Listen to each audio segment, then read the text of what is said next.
மார்கழி 30 மாதங்கள் 12 சிறப்புடையதே. ஆனால் மார்கழி மட்டும் மிக மிக சிறப்பு வாய்ந்தது. ஆம், கிருஷ்ண பரமாத்மாவே நான் மாதங்களில் மார்கழி என்கிறார் என்றால் இதை விட மார்கழிக்கு வேறு என்ன பெருமை வேண்டும்? ஸ்ரீமன் நாராயணனுக்கு நமது கீதையில் 12 மாதங்களுக்கு 12 திருநாமம் உண்டு. அதில் மார்கழிக்கு ஒரு திருநாமம் உண்டு, அதுதான் கோவிந்தா என்பதாகும். இப்போது தெரிகிறதா திருப்பதியில் ஏன் கோவிந்தன் குடிகொண்டிருக்கிறார் என்று?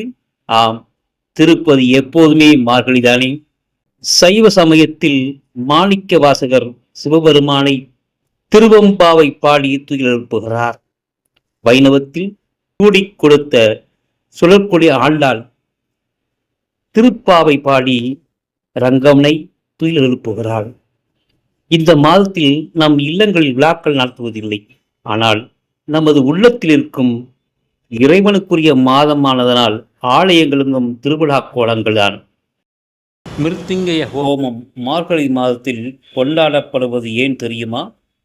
சப்த ரிஷிகளில் இளம் ரிஷியான மார்க்கண்டேயர் இறைவனை சிக்கன பிடித்தேன், இனி எங்கு எழுந்து இயம்புவது என்பதை அறிந்து தன் நாயில் 16 வந்த மரணத்தை சிவபக்தியால் மீட்டு என்றும் 16 பெற்று பெருவாழ்வு பெற்றவர் மார்க்கண்டேயர்.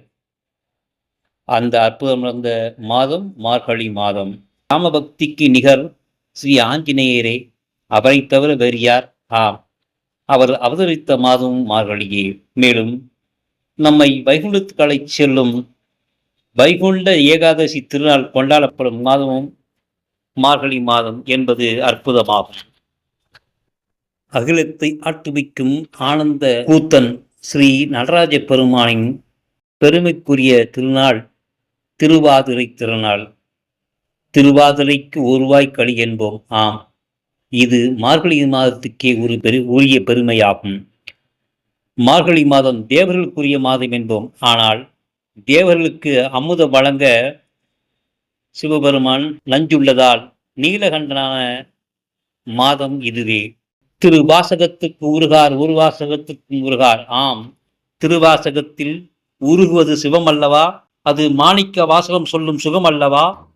இதுபோல் மார்கழி மாதத்தில் பல சிறப்புகளை நாம் தொடர்ந்து தரிசிப்போம். நன்றி, வணக்கம்.